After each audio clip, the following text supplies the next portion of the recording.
thank you for joining me today. Well, today it is Wednesday. It's December 16th. Thank you so much for joining us today, middle way during the week again. And Wednesday night Bible study for those who are able to attend. And we're getting real close to Christmas now, close to the end of the year. So a lot of things have gone on. A lot of things are going on, of course, connected with Christmas. So we hope you're getting all these things in order. We started on Monday with our Christmas Bible prophecies. We talked about Isaiah 7:14, the virgin birth of Christ. His name shall be called Emmanuel, God with us. Yesterday we talked about the very place he would be born, Bethlehem. That's from Micah chapter 5, verse 2. And of course, the city of David there. Today we're going to talk about a prophecy that's very sad, found in the book of Jeremiah 31:15. I'm going to give you a little bit of background from the book of Matthew. You have to be quick with this because the background, again, can take a lot of time. But I know most of you know this, but just in case there are new people or young people that don't hear this or haven't heard it, everybody heard it for the first time, and it gets emphasized, I guess, all the time. But since there's less and less Bible preaching and teaching, and I mean that across the board, and stories like this, sometimes, people say, wow, I didn't really know that. So we're going to talk about one today that's not as familiar, but certainly is a part of at least the young child Jesus.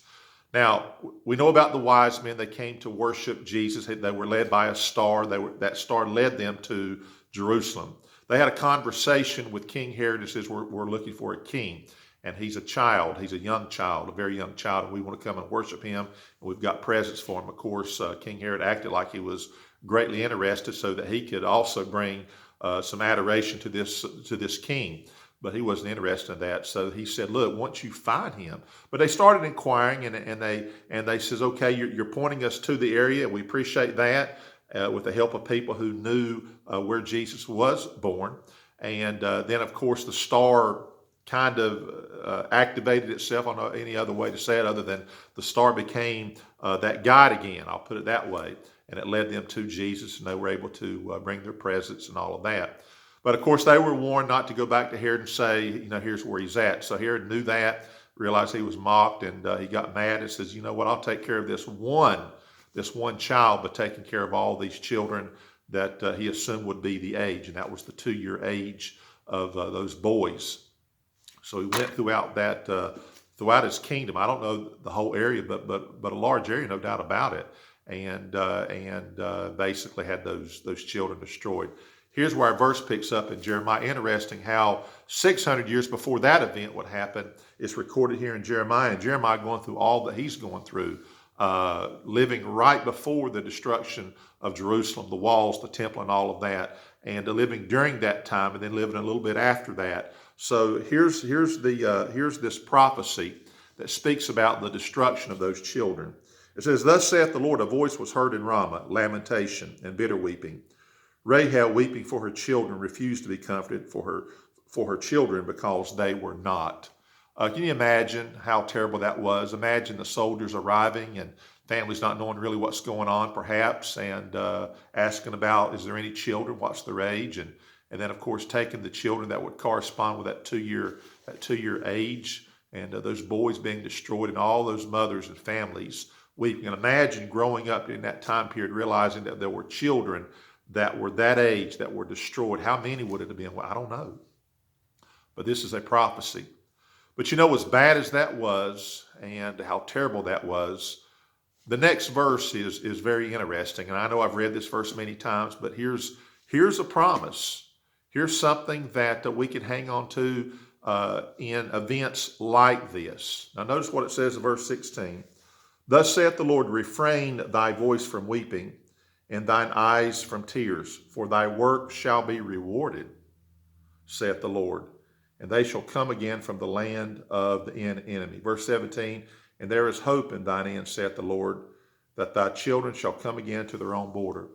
Now it talks about a reward here, having to endure that pain and that kind of loss. Why? Because he was looking for Jesus. He was looking to destroy Jesus. Now, Jesus wasn't destroyed. We're going to talk about tomorrow about how Mary and Joseph were warned and what they were to do because of this event. But all that being said, those children, they died. And they died because they were looking for Jesus, and the price, so to speak, of the sacrifice that those families made because Herod was looking for Jesus, and decided to have all those children destroyed.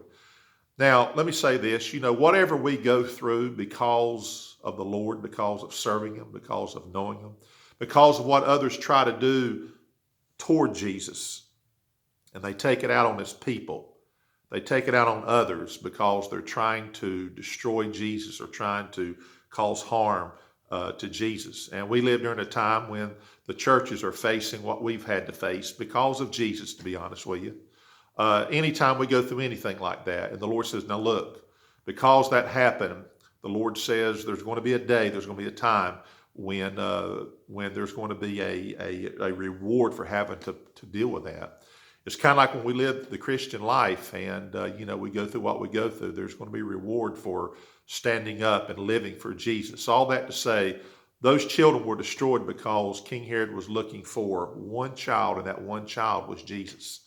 And there's going to be reward for those who had to endure anything because of anybody and anything that tries to do harm, destruction, to do anything to Jesus.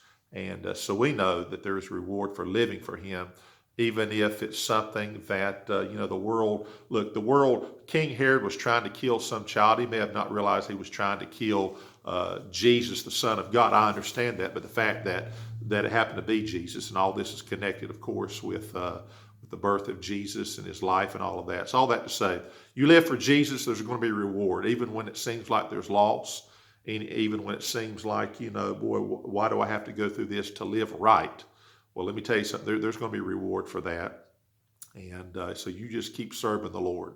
And this is something we need to know. We need to know during these times. And I can tell you this, there's going to be some events that's going to happen maybe in the very near future. When I say near future, I mean near future. That is going to be the difference between those who's going to serve the Lord and those who are not. And so let's hang in there. Let's keep serving the Lord. And it's amazing how the Christmas story has something like this connected to it, and the young child Jesus. But that's the case. So let's keep serving the Lord. I appreciate you listening. We'll see you tomorrow as we talk about another Bible prophecy. Have a great day.